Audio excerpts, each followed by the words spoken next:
Hello everybody, this is me, Amin. This is Alex. And welcome to another episode of Let's Talk About. And in this episode, it is Friday, 14th of July. We're going to talk about Tesla. So today was like a big day for Tesla. Everybody's talking about Tesla. They have just announced the official pricing in Malaysia for their Model Y. Okay, it's a big story because we know that Tesla is going to officially launch in Malaysia next week on the 20th of July. We know that they are coming to Malaysia. They've made that announcement. They've conducted like a walk-in interview where we covered that, and there was like a lot of people, about 6,000 people attended, as reported.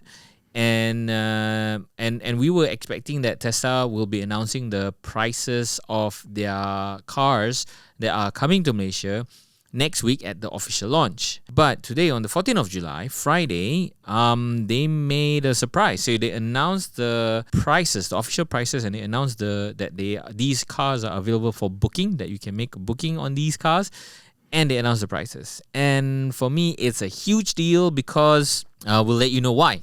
So in this episode, we want to kind of like answer the question, Tesla, is it worth the hype? And it's coming to Malaysia. So is it worth the hype? Because now you can get officially imported Tesla cars in Malaysia right now. The official warranty and all, and the whole works. Yeah. No longer grey imports and stuff like that. All right. So, Alex, can you break it down? What was announced today and why is it a big deal? Okay, so like you mentioned, Tesla is having a launch next week, and before the launch, they revealed the price. So the Malaysian site with the Tesla configurator went live today, and they revealed the price, which starts from 199,000 ringgit.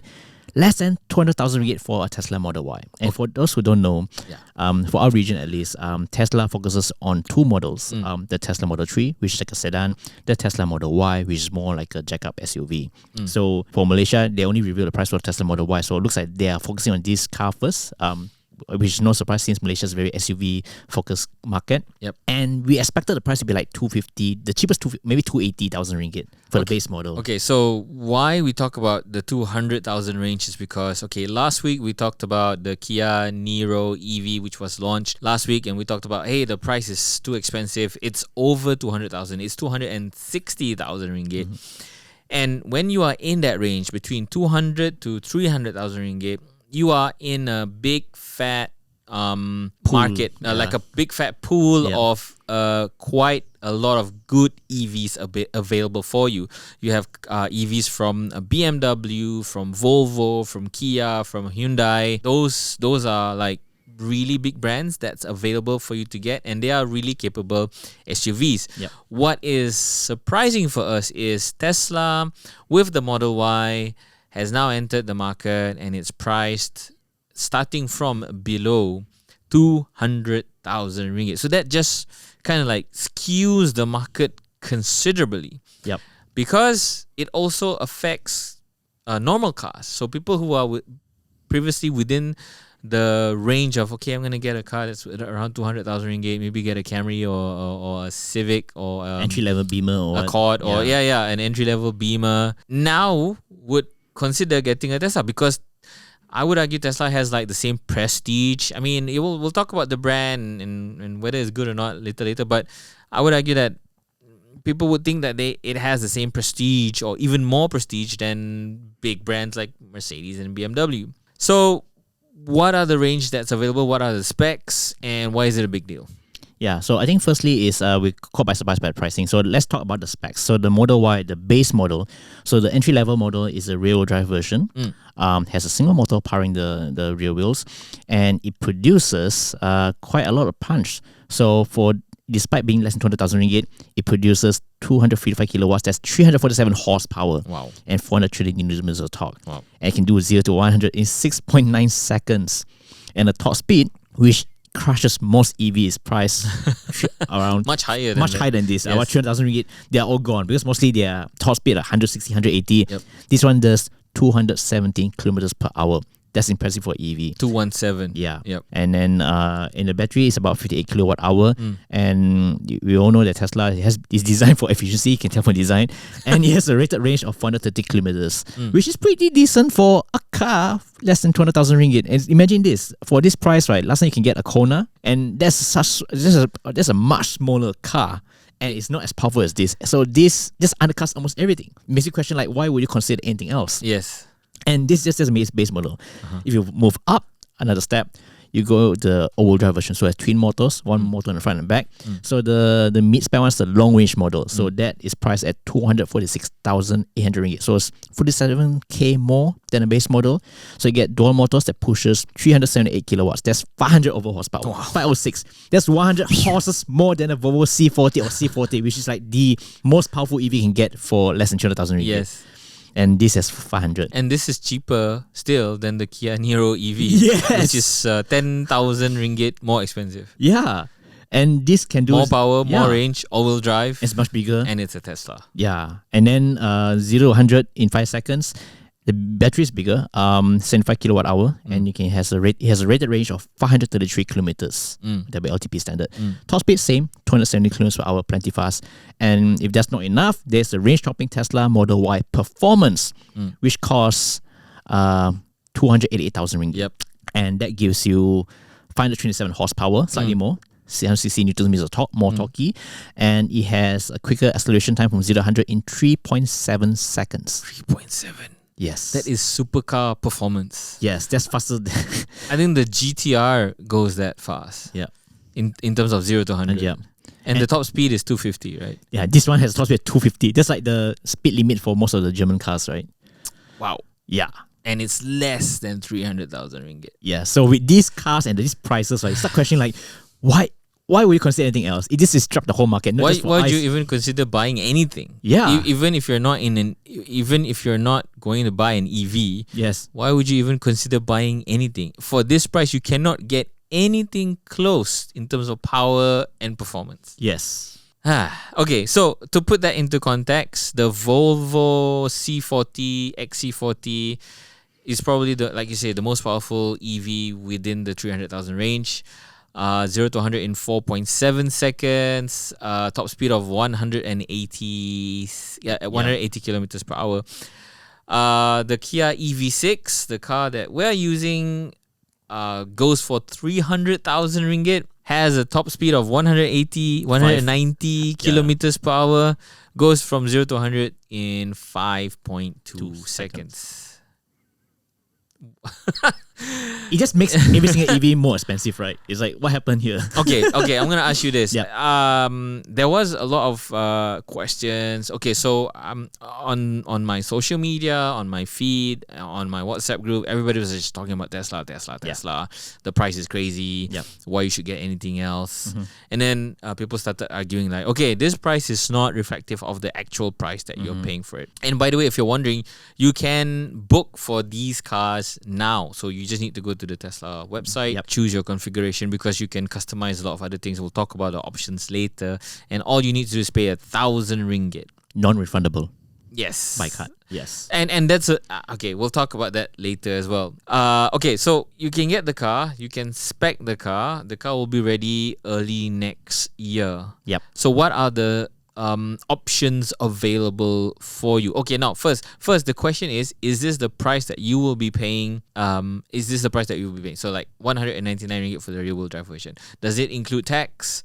Does it include registration and whatever it needs to be included? It's not on the road price, right? It's not a road price because the listed price 109,000. If you don't choose any extra options and you just hit checkout and all that, there's also additional delivery and administration fees. There's number plate fee. There's even an ordering fee. To place an order, you pay 1,000. But it's just online. What fee is required for that? You need to pay the AI to do magic. So the all-in price, supposedly all-in price after you try to check out, right, is 205,600 700, but there's a fine print out there says excludes tax and other fees. So I'm not sure what's applicable and and all that. So as we all know, Malaysia EVs, there's tax incentives right now. So for CBU cars are fully imported. For in this case, like this Tesla, this one's all come from China because that's where they assemble all the right-hand drive models. So we have a excess duty exemption, import tax exemption, raw tax also exempted.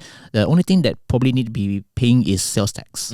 Yeah, so which is about 10%. Probably 10%. Yeah. So about this car, I'm not too sure how much, but I think the very most, I think maybe it's about 210, maybe 220 on the road, which is still fantastic value for money. Yes, it's still good value for money. Okay, what are the options that were so these the price that you mentioned, right? 199 plus 10% tax, about 210,000 ringgit. Yeah, with all the registration fee, the whatever fee, plus insurance. So it didn't include insurance, right? So about 210 estimated. 220, yeah. Okay, that's the base price. Yes. What are the options that you can spec into the car? Okay, I think the first fascinating one is color. So by default, you get pearl white. That's available for you for free, part of the price. Oh, so that's no cost. No cost. Like just typical for any cars. The normal colors are free, but you want to change to any other color. You gotta pay for it. You want black, you want midnight silver, you want deep blue. That's a 5,000 ringgit option. Wow. And if you want the red color option, that's 10,000 ringgit. So how do you know the guy got money? He's driving a red Tesla. But what kind of a paint job is worth 10,000 ringgit? I don't know, man. It's like they look quite similar to me. Some are solid, some are metallic, but and they didn't say whether it's pearl or not. So I know like certain cars that if you want to buy, you might have to pay a little bit extra for a pearl effect or for a special color. The white is pearl. Yeah. Okay, so for like a special color, usually you pay around 3,000 to 5,000 ringgit. I mean, for around this price range lah.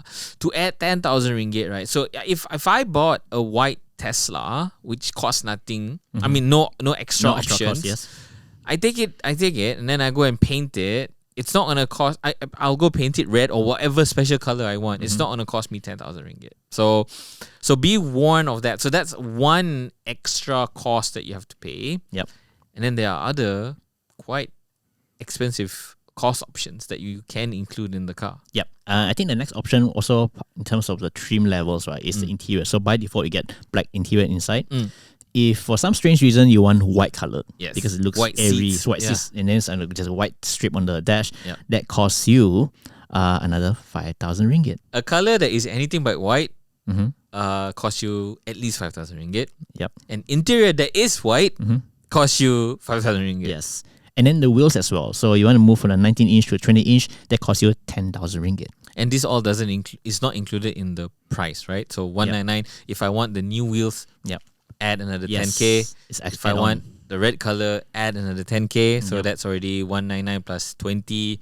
And then add another 5K if I want it to be white on the inside. Yes. Wow.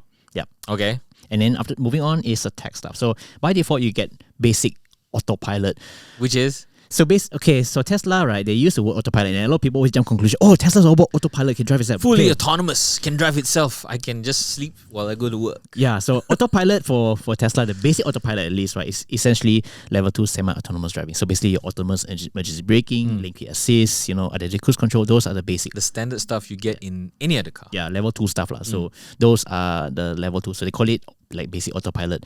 You want to improve that, there's enhanced autopilot. So that costs you 16,000 ringgit. So enhanced, they give you additional features like navigate on autopilot. So I guess you can do lane changes, like adaptive cruise control, but you can make it overtake for you. Yes, and I think navigate on autopilot means you can set a destination and then the car will know which turning to exit. Figure out, to drive itself to that destination. Like basically, according to the Tesla website, is navigate autopilot is automatic driving from highway, on ramp to off ramp, including automatic lane change. Yes. Yeah. So basically, you go Ipoh. Okay, now you need to turn left. Okay, it knows. Okay, this. Once you go onto the highway, it will drive itself. Yeah. You know, to the exit. To the exit, and then you have to drive back. Yeah. And then another one is auto lane change. So It says that automated lane change will position the car in the optimal lane to prepare for mergers and exits while overtaking slow cars. Okay. So that's 16,000 ringgit. So you want the almighty full self-driving capability.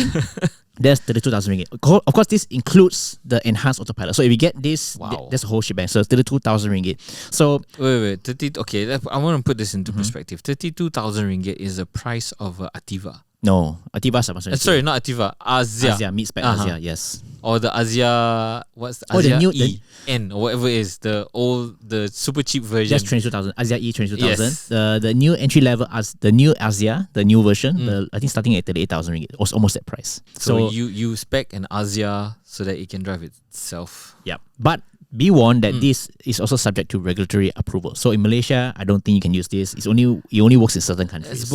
Sorry, I gotta say it's bullshit because it's not regulatory approval It's not even ready yet. for the fact that FSD is not fully ready. And I want to talk about this in the other segment on the hype of Tesla. Yes. Okay. What other options can I get? Yeah, I think that's about it. So the full self driving, that's the highest option you can add in. Okay, so the total options, if you spec it up all the way, right, you get the most expensive color, 10,000 ringgit, red. Yep. Most expensive wheel, Yep. 20-inch Fusion Induction wheels. 10,000 ringgit. kononnya Aero or whatever. And That's then white. Yeah. 20,000 ringgit. And then add white seats. White interior, 5,000 ringgit. Yep. And then you want the FSD. FSD, 32,000 ringgit. Yeah. So that's almost 100,000 ringgit. No, total is 256,000 ringgit. The upgrade alone. So 32 plus 10 is 42. 56 total. So if you pick 56,000 ringgit. yes. That's the price of a car in terms of options. Yep. I think the options are overpriced, and we'll talk about that later. Yep. All right.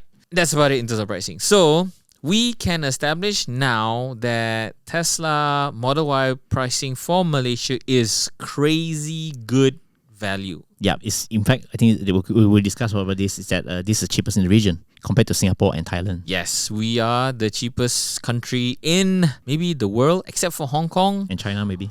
where you can get Tesla cheaper than anywhere else in the world.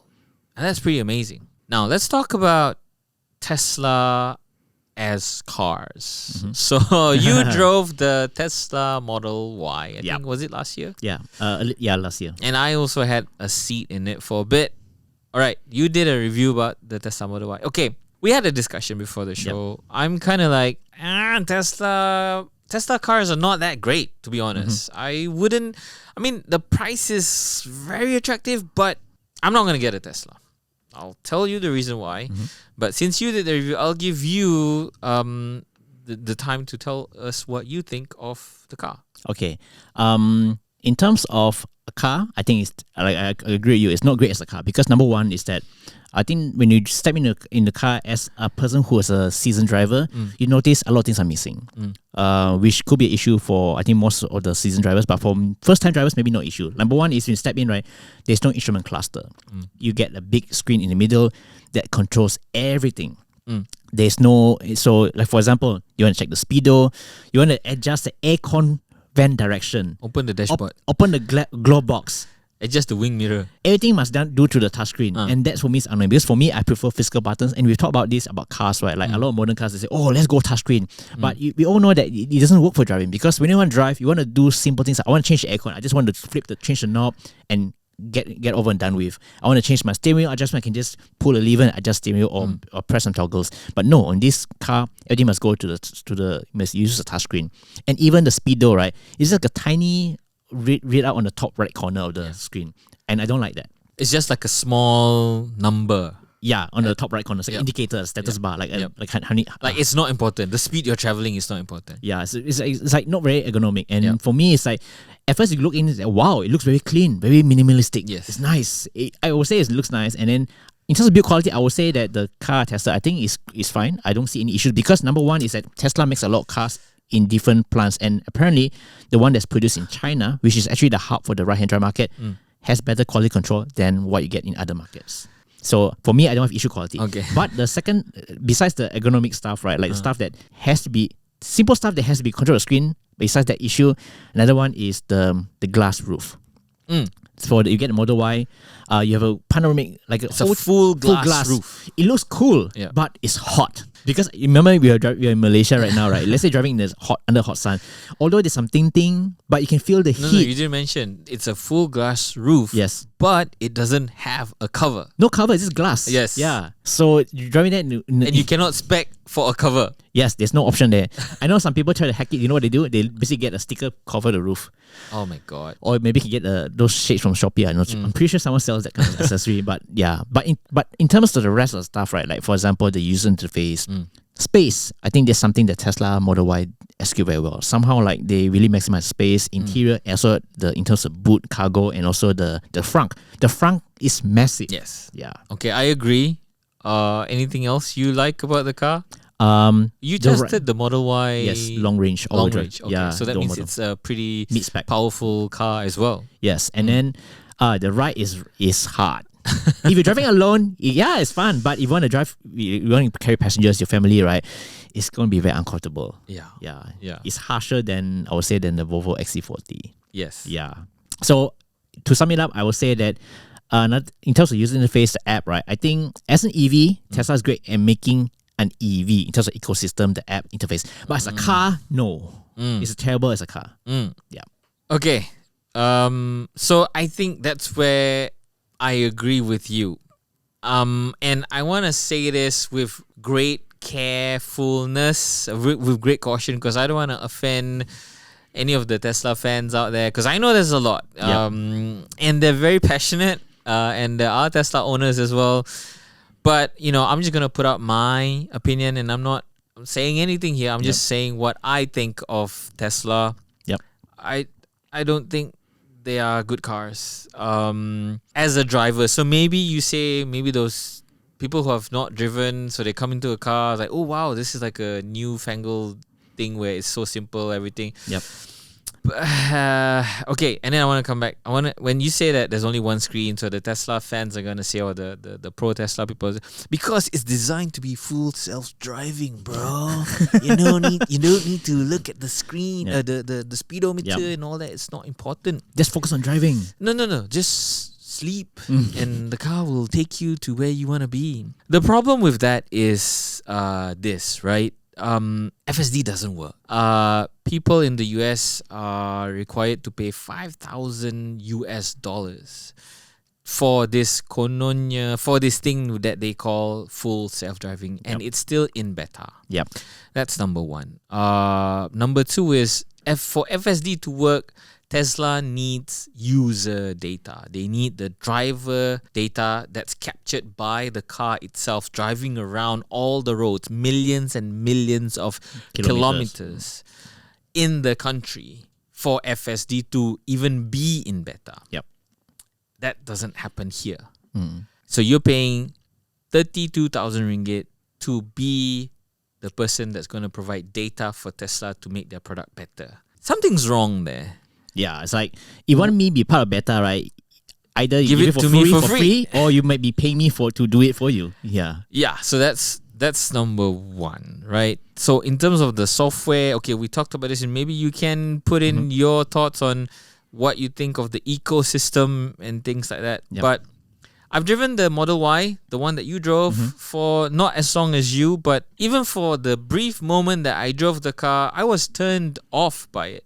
And I have to tell everybody that I didn't have an opinion about Tesla before I drove the car. In fact, I was pro Tesla. In fact, before all these other EV manufacturers came into Malaysia, I was thinking like, if the grey import Tesla dropped in price, because back then when we were testing the Model Y, it cost 400,000 ringgit 430. for a Model Y. Yes.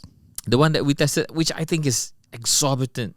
And it was like more, like for the money we discussed, right? We can get a BMW iX. Which was available then? Yeah. Yeah. For the price, yeah. Yeah. So I mean, it's just too much money. And then like, okay, it's an opportunity for me to try because I couldn't afford it, and we got we got the test unit and we tested it, and I was like, no man, I can't. It just doesn't feel right for me. I can't explain it. But I do agree with you. The ride is so harsh. Yes. Even driving around the car park with the mini bumps around the car park, it was like, oh my God, it's so hard. Yeah. You mentioned about quality. I think the scratchy plastics still a lot more than what normal other cars you would a lot more than you get in other cars within this range. But now, since it's 199,000 ringgit, looks like it's quite okay. I don't know. I must say that in terms of build quality, I think it's okay. I think it's okay. And one thing, the seats feels good. And then there are panel gaps and stuff for that. Okay, space. Yep. Yeah, it's massive. I would say that it's quite big. You don't have this problem of sitting, feeling like your legs are high up. Yeah, correct. With other EVs, EVs, and that's partly because of the glass roof, right? So they can actually maximize the space. So that's how they get around it. I guess it's just not having a binnacle to see. I mean, okay, you guys can call me a traditionalist or whatever. It just doesn't feel like a driver's car. Okay, the Hyundai Ioniq 5N. I think for me that is the most exciting driver-focused electric vehicle that has ever come out from anywhere. Yeah, I think that's an amazing car. And then there's a lot of gimmicks, right? So this car doesn't have a lot of the smart features that I appreciate. Number one, V2L. Yep. Utility mode. Oh, I think this one does it better. Oh, it has. Oh, yeah, it does. Yes, yes, this is yes. where Okay, Tesla, I agree. That's where the ecosystem comes in, yes, right? Okay. Correct. Here's the biggest thing it doesn't have: 800-volt battery architecture. Yes. So Tesla Model Y, the fastest charging you can go is 250 kilowatts. Which is actually very impressive for a 400 kilowatt hour, 400 volt architecture. Yes. Yes, but my EV6 can go 350 kilowatts. It can go from 20 to 80% in just 15 minutes. Can the Model Y do that? Tesla don't say that. They just say they can get up to 270 kilometers of range in 15 minutes on a supercharger. And that's where it leads nicely to the supercharger. Because like for us, for example, right, Kia, right, it can support a very good fast charging rate. But where to get a charger, that's always a question mark because they don't actually invest in infrastructure as much as Tesla. So like for example, your car can support when it's available. So luckily in Malaysia, there are a couple of CPOs, charging network operators, that provide the fast charging capabilities. Like for example, Charge EV at Times Square, Gentari with the fast charger at Sunway Serene. Yep. But for Tesla, this is where they have the advantage because they also bring in the supercharger network. In every market, they're officially available. Yes, and in Malaysia, they've already committed like 10 locations. I mean, we saw the map, on the map. So these 10 locations could mean each location might have 2 or 4 or 5 Usually charging 3 points. Yeah. So already they have committed to deploy this. We don't know what the timelines are, but it's already listed on the website. Yep. I guess there are certain things that Tesla is doing right. But ultimately, okay, is this the best EV you can get in the market? If I need to sum it for up, this price, for this price, to make it fair, right? Yeah, to make it fair. If you want to say if this is the best EV, I go like actually the Ioniq 5N is my dream EV. But that's way. It's gonna be like 600,000. Okay, let's bring it down. Let's bring it down to the normal What's level. available? Ioniq 5 Max. Okay. So what's available in the market? Yes. From 200 to 300. Yes. Which is Tesla's range. Yeah. Okay. Is this the best EV you can get in the market? In terms of the performance, and I think if you consider the ecosystem, I need to stress this ecosystem, right? I think this is the best. Because why I said that is because, okay, let me spend more time about this. Because most of the EV brands right here, right, it's like, we got this car, I can do this, can do that. Once you hand over the keys, right, the charging you're on your own, man. You need to find out, okay, where do I charge? Okay, you install wallbox charger at home. Fine. That solves 99% of the problem. 90% of the charging is done at home. Correct. So when you go out, let's say you want to drive long distance drive, that's where you need to do a lot of homework. You need to plan. I need to find where the chargers are and all that. Yeah. And then how much battery do I have left? So there are ways to do around that for us because for us, we are like quite experienced drivers. Like remember the days before Waze, right? You always look at the map. Okay, where's the routes, where to turn, where to go, which jalan. You plan that. Yeah. So there's a lot of planning involved for most EVs. But for Tesla, because of the ecosystem, so when it's officially available in Malaysia, you can use the map. For FYI, Tesla doesn't support Apple CarPlay, Android Auto. It has its own operating system, so you use the map in there. And the reason why you use the map is because it's integrated with the battery management system. So when you plot like a location, okay, I want to go to Penang, they can tell you, okay, how much battery you have right now, where you need to charge, how long you need to charge, and when you reach destination, how much battery you have left. So they plan that properly for you, and they plot it to the nearest supercharger. Supercharger, right? Okay, I wanted to say that. This Correct. is only for Supercharger. Yes. And bear in mind, there's only 10 Supercharger locations plotted at the moment. Yes, it's for start. Okay. Because like for example, in US, in Australia, right, a lot of people say that once the infrastructure is expanded, they have no anxiety at all driving the Tesla long distance compared to other EVs. With other EVs, you need planning. That's the difference. So right now there's 10. I agree not enough because from the map they only cover like the west coast. They only cover like Johor, Penang, and Ipoh. And nothing on Kelantan, Terengganu that side. And Sabah Sarawak. Nothing's there. So it's still early start. Even like Thailand, when they start in Thailand, they only can get superchargers in Bangkok. Other places don't have yet. Okay. Singapore, let's not talk about it. I don't think you need 200 kilometers range in Singapore. Yeah, but there's a lot of superchargers out there. So it all starts from 10. So I think there's room to expand, and there's something that Tesla will continue to invest because it's part of the ecosystem, and that's one of the key selling points. You get Tesla as an EV, you don't need to worry about this charging solution. They take care of you. Okay, and then you talk about ecosystem. So I want to go down your thread where you talk about ecosystem. They have an application. Yes. Over the air software update for the car. It's like updating your phone. Yes. And it has a lot of gimmick toys, like games. It has a light show thing. It has like a fart horn. All those things that TikTokers might like. I don't know. Again, I'm not judging. I'm just saying this is not something that floats my boat. It's not a toy for me. Oh, nothing. Since we mentioned that, right? It has an awesome sound system, and the screen, right? You can play Netflix, YouTube on the thing. Like for example, most of the cars, right? They don't even encourage you to play videos. Yep. You can't even watch YouTube. Even CarPlay, Android Auto, you cannot play. Yes, I agree. So those utilitarian features, right? So when you're charging, Tesla has thought about, okay, people who are charging, they're going to sit in their car as well. So they have this mode, I forgot what it's called, where they'll have the aircon running. Yes. You can be comfortable in, and they have this smart over temperature mode, I forgot it's called. So you can set it up so when you leave your car under the sun and it gets to a certain temperature, it will automatically cool down itself. Yep. So that the interior will be okay. It has a dog mode, something that you like. Yes. Yeah, because FYI, let's say for example you brought a dog along, right? And then you can bring to the shop. You want to leave in the car. Yep. So normally you need to lock the car and you want to have the aircon running. And most cars can't do that properly. Like you can lock the car with the key outside. Yes. With the key inside. Or you cannot lock. Yeah, you cannot lock because there's something inside the car. Yes. And with Tesla, right, there's a dog mode whereby you lock the car and they still put a sign so that people won't panic. Hey, someone's leaving the dog under the sun. Yep. They said, okay, my owners will be back and this is the temperature. So these small little details. And Tesla has been adding these features based on customer feedback and all that. Yes, okay. Yeah. And then it has what's it called? That Sentry mode. Yes, Sentry mode. If someone knocks your car or do something funny. Yeah, so it has like so camera. it will use the cameras around that's built into the car to record what's going on. If somebody knocks your car or try to vandalize your car, Sentry mode will be activated. And they send the notification to your phone. Okay. These smart features are kind of cool. Yep. I don't know. That seems like my question sounds silly now because all these features are so good. Yes. And so useful. Then it makes this a good car because it has the performance, it has the range, it has the network. Yeah. But for me, I guess it's a existential question. What makes a car good? I don't know. I'm like, having a nervous I'm also conflicted because as an EV, right, it's awesome. They thought of all these things, but as a car, it's terrible. Like you said, right, like driving, I want my physical buttons. I want the ride to be like just nice, not so harsh like this. Yes. As a car, it's terrible. But this kind of stuff, right, it's like, why other cars makers are not doing it? The app, for example, like the charging, you can check. Like not all EVs in Malaysia have an app. It's like for example, hey, even our air purifier has a connected app.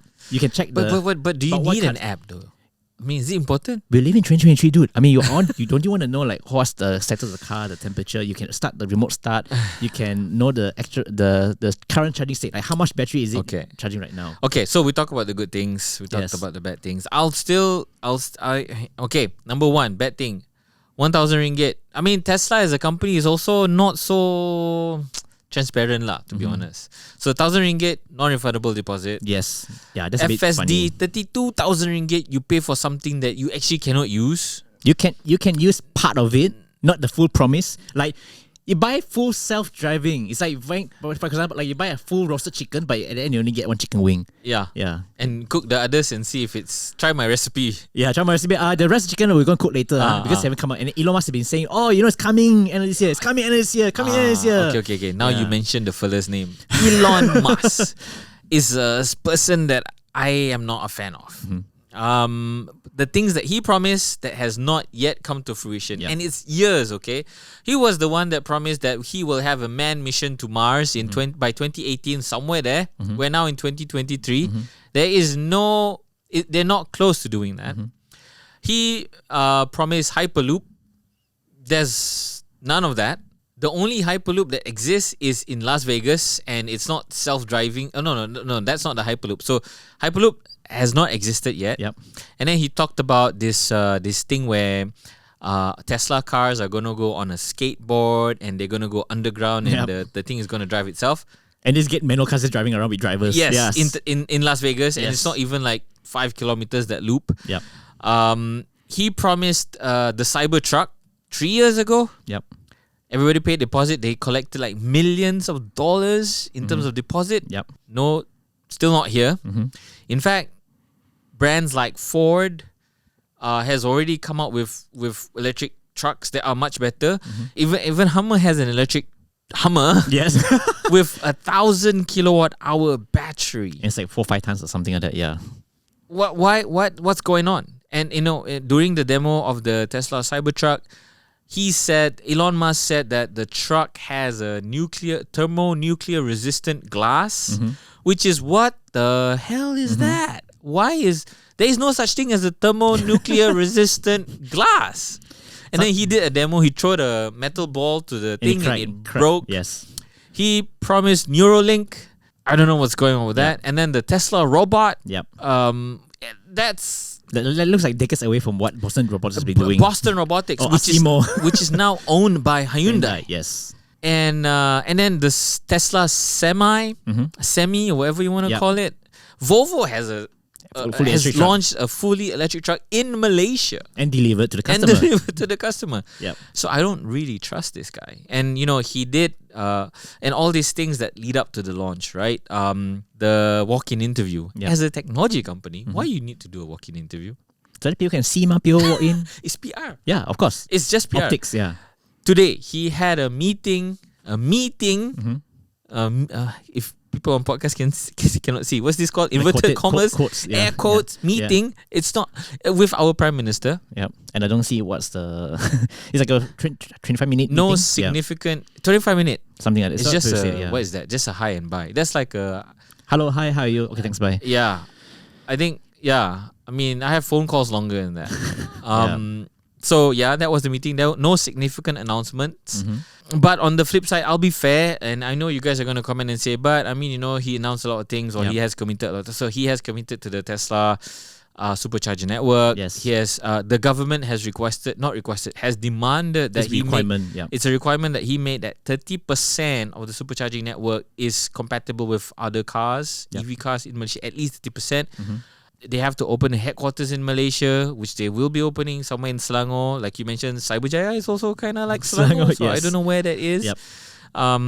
They have to employ Malaysians to a certain percentage, like at least 100 Malaysian employees and things like that. So it's good for the economy. But the thing is, you cannot isolate that only for Tesla because, hey, Toyota, for example, they've created a factory, Perodua, all that is employed under Toyota. And also another thing is that for me, I think, or so much as you want to celebrate Tesla, right? The thing is, making an assembly plant in Malaysia. So we are essentially buying imported stuff. Yeah, Mercedes has an assembly plant in Malaysia. Volvo has an EV assembly plant in Malaysia. Yeah, so those actually... Why is that not celebrated? Why are we not going head over heels? And then on social media, everybody's sharing their status saying they've already made a booking on Tesla. I think let's isolate that. Okay, the fact of the matter is this product, right, for the price range and what it's offering is super competitive. I hate to agree with you, but you're right. Yeah. I mean, you go down the specs, right? 199 for the power, for the range, and the speed and the features and the ecosystem. Nothing beats it. Yeah, and like we discussed this, right? Like for example, you want to is this a car you want to drive day to day? I'm not really a fan of it, but let's say for someone who comes in, hey, I want to buy EV, like someone who I want to buy a toy. Or like this guy, he doesn't know how to take care of his stuff. Like for example, phones, right? Like okay, I want to buy this phone. Normally I'll say, okay, this uncle, he might always get scammed or whatever. Okay, I just get iPhone, like easier, problem solved, because it's the easiest option to get. Get an iPhone. Get iPhone. Yep. So for EV, right, if someone comes, hey, what phone should I get? If this person's like, I'm not sure whether he can, adapt to the learning curve, like planning journeys and all that, I would say just get Tesla, because with the ecosystem, you're kind of sorted. Okay, another caution I want to alert to everybody, FSD, right? So you've seen a number of reports with FSD going crazy. There was this one huge incident in China where there was a runaway Tesla that the driver couldn't stop. And I have to say this, they had an investigation. Apparently, the police found out that it was driver error. I don't know. I'm skeptical about it because, if there is a runaway car and your car is speeding out of your control, the first thing you would do is lift off the throttle and press the brakes. Because in the video, you can see this video online. In the video, you can see that the driver was trying to swerve and avoid a lot of other vehicles. So why not lift his foot off the throttle before anything else? So runaway cars caused by FSD is a problem. In fact, in Europe, if I'm not mistaken, they've told Tesla to not use the term autopilot because that's confusing. It's misleading. Yes. Yeah. Because autopilot, which means that I don't need to do the driving at all. Yes. Eyes off whatsoever. Yes. And then, like for example, the basic features like adaptive cruise control, autonomous emergency braking, they also use the term autopilot, which is misleading. It's basically level 2 autonomous. Yeah. So don't you think that's dangerous? Because you're saying that a person that has not driven before, the first car is going to be a Tesla because it's super easy. It's like a gadget. And you get in there, turn on FSD, expect FSD to work right, or suddenly think about, hey, I want to make content. I want to take a picture of me sleeping while the car is driving. It could cost them their lives. But one thing is that this feature, like we discussed, right, is also subject to region, and by default, it doesn't work in Malaysia. But you're paying for it. Yeah, you're paying for it. You're paying 32,000 ringgit. Which is optional. You're not forced to buy it. But for a company to allow that to be available and then say, hey, you know what? We're not forcing you to buy it. But you're putting it there. It's conniving. Yeah, that's arguable. So that's, for me, it's like misleading. Like for example, if you want to sell a product, right, it has to be a finished product. If it's going to be better, make it clear it's better. Yeah, and that's you see, like for example, like Microsoft or Google, when they do better products, right, they're not going to charge customers for it because they know it's experimental. Things can go wrong. Yeah. It's like this. Imagine Apple, right? So they released iOS 15, beta, for example, right? So iOS 15 beta, right? And for you to try the beta, you got to pay like 20 ringgit subscription for it. Last time you used to have a developer account, but that's a different story. Yeah. It's crazy, right? And then we talk about, as a company, I have problems with Tesla because, okay, they removed ultrasonic sensors from their cars to cut costs, and they are saying, oh, we have cameras. Vision is good enough to detect distance. I argue no, because even people with two eyes and stereoscopic vision have problems detecting depth. How can a machine do it better?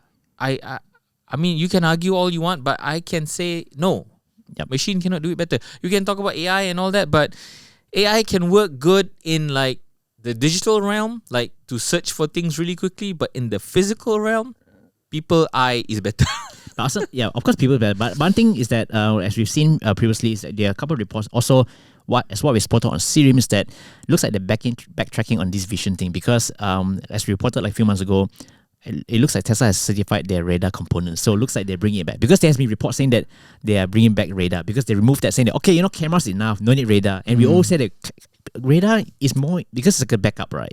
Because it can sense things that you can't see. Okay, so you say they're bringing it back, We had this discussion. Yes. I'm big fat alert here. I'm speculating here, but based on Tesla's track record and Elon Musk as a person, it could be all optics. It could be that, okay, they send the car in for certification and like, okay, it's certified. It's already on the record that it's certified, but they can just not put it in. We'll only find out next year. And then we talk about there was this other thing also, right? So a lot of people will a lot of people was asking about whether the price is real or not. And then some people said, or on social media, some people said, they called Tesla customer service, and they say that this is the actual price, that you're gonna pay. Yeah. And then I'm saying, like, if it's not clearly stated on the website that this is the actual price that you will be paying for the car, you cannot trust the customer service. Yeah. Because I'm not saying there's problem with customer service people. They might have a script that they have to say. Yep. But if it's all said and not written or not explicitly written Mentioned anywhere, it can change. Yeah. It's like, for example, FSD. It's coming end of this year. Yeah. You cannot hold him accountable because when you sign up for the website... Cybertruck is supposed to come 3 years ago, still not here. And then when you sign up, right, there's no mention in the terms and condition or whatever, and say, hey, you want to say, hey, where's my thing? But we never promised you that. When you sign up, we didn't mention website. I called your customer service. I don't know, maybe he mentioned something else, or actually that's not what we... There's nothing to protect you. Yeah. That's screwed, man. Like for example, cars, right, the traditionally is like you always see on the road price without insurance, the very least. But this one's like, okay, here's the price, include this, exclude tax. So how much are you going to pay? So imagine you're going to put deposit, but you don't know what's the actual final price. Yeah. And they send you like a final price order closer to delivery. Yeah, and the other thing that frustrates me is that this kind of... Tesla, people look up to it. A lot of people like really think that this is the brand. And then they are now putting in a deposit that it's not refundable. Yep. It sets a bad example. The industry, the automotive industry, the consumer fought to get the automotive industry to be able to provide refundable deposits. Yep. Nowadays, it's so easy. I can just go pay a deposit for a car, booking, and change my mind. I can get that booking fee back with no charges, no problems. With Tesla, now that they do this, and if there's no regulation to this, what's stopping other brands saying like, hey bro, if you already pay $1,000, sorry, I cannot refund this to you. Usually they refund you if your loan is not approved. Yes, loan approved. Then, or let's say if they cannot provide it in time, yes, I can get it back. Yeah, now I can't. Yeah. They say early 2024.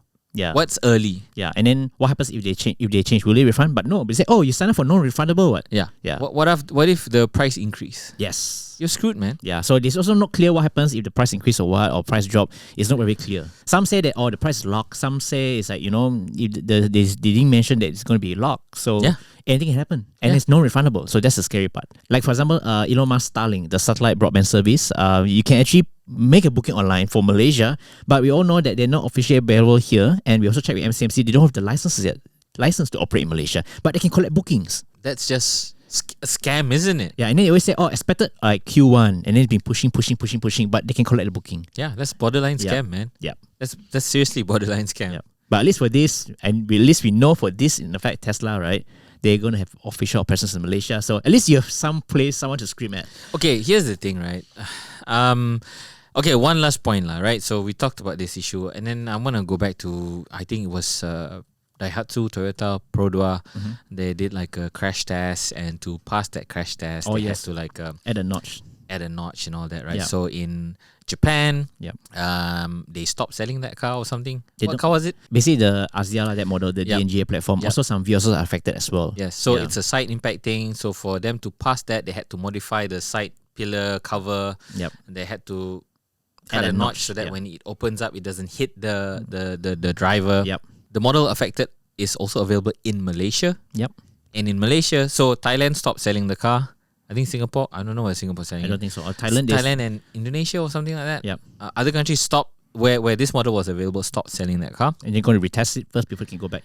In Malaysia, the car still sell like normal. So our consumer rights, how? They're still selling. So, I don't know, man. I'm saying if anything changes, you can waive your 1,000 ringgit bye-bye. Okay, so I guess we covered pretty in-depth about Tesla overall, from the price of the cars to the company and the person that owns the company. Before I close, I want to ask this question to you, and I think it's quite a difficult question even for me. Now, let's imagine that, okay, the EV6 and the Tesla Model Y is available in the market at the same time. EV6 priced at 300,000 ringgit, and the Tesla priced at whatever it is priced right now, starting at 199,000 ringgit. Where would you put your money at? Which car? I think I'll still go for the Tesla. Not Tesla. The Kia EV6. Okay, why? I think in terms of drivability, the EV6 is more of a driver's car. And like I mentioned earlier, right? Like the Tesla, as a person who enjoys driving and a person who get used to all the normal stuff in the car, right? Like simple things like opening glove box, adjusting aircon, the controls and all that. I cannot live with that, I prefer the car, like how it behaves like a car, like small things. I don't need a touchscreen to do all that stuff. And I also complain all the time about touchscreens, why things have to be digital. Everything can be back to physical. And also driving the car as well, EV6 drives better. Yes, space not that much, but I think there's more practical features. Like for example, the Android Volt architecture that's fast. The EV6 also has V2L, which can come in handy in certain moments where you can actually use the EV as like a power bank, and that's something that Tesla doesn't have as well.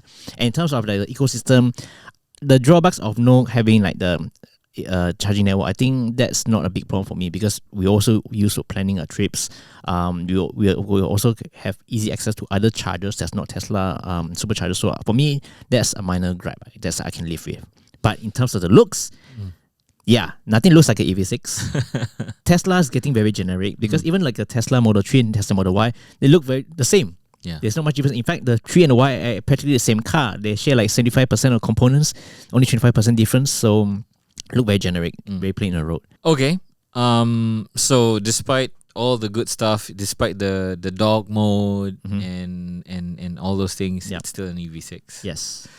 For me, the tough part for me is because I'm still a driver, and what appeals to me is the price range of the all-wheel drive performance is so close. Yes. To the EV6, and having that power and performance on tap is so tempting. Yep. So for you, it's the ecosystem. For me, it's that, right? But I agree with you. The car looks generic. It doesn't look special. Maybe people like that. People they can customize, can mod it later. You're seen driving a Tesla, like Mercedes is generic.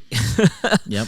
And it's a status symbol, like, oh, he's driving a Mercedes now. I mean, at the end of the day, the badge on my car still says Kia. But the design, or to some people, it's KN. But some people don't even know it's a Kia. It's a KN. But what car? But it turns, for me, when I drove I agree. Yes. It turns more heads than the Tesla Model Y. Because if you drive the Tesla Model Y, I don't see people turning over and look. I think even the Ioniq 5 turns more heads than the Tesla Model Y. And the EV6 turns most heads. I mean, when I'm driving, people will drive alongside and look at me and give me a thumbs up. Wow. And there are people who like really turn their necks and what's that? Yeah. So I like that. Yep. It's more exclusive. I don't miss not having an app. I like all the practical features. There's some things I think Kia can do better. The frunk. Okay. I didn't talk about this, right? Frunk. So you talk about the Tesla has a big frunk. Yes, you can actually put a luggage in there. The problem is, when we discussed about this, right? Not a lot of people, nobody, even the youngsters, nobody opened the front of their car for anything. Yep. So this is like a change in terms of your behavior, and it's more difficult to open the front than the back. Yep. In fact, like we discussed this also, like even the Tesla Y, right? You're going to put your charging cables at the back, not the front. Yeah. So, but extra space helps. Yes, it does. Especially in an emergency. Okay. But yes, I would still go for my EV6 because I think it's a special car. Yep. That's pretty much it, guys. We mentioned this last week. We are going to start a show to talk specifically about EVs and answering any and all of your questions that's related to EV vehicles. So if you want, just drop the questions in the comment section below, and we'll be compiling them, or we'll be answering them in the comment section, but we will be putting them also in our new show. And that's a reminder for me to tell you that we are also available on podcasts. So just search for Let's Talk About Soy Chin Chow on Spotify or wherever you listen to podcasts, and we're there. If you're listening to us on podcasts, please do give us a 5-star rating, because that helps the show a lot. If you're watching us on YouTube, give us a thumbs up. Don't forget to subscribe to our channel and drop a comment. Let us know what you think of Tesla. Are you a Tesla driver? Do you agree with us? Disagree with us? Agree with me? Disagree with Alex? Disagree with Alex? Agree with Alex? Disagree with me? I mean, I want to see a thriving conversation in the comment section so that, we all can know what you guys think. All right. So, also, if you're on podcast, you can also drop your thoughts via voice note at Let's talk about at soyachinchao.com. All right. That's pretty much it. This is me, Amin. This is Alex. Catch you guys later. Bye.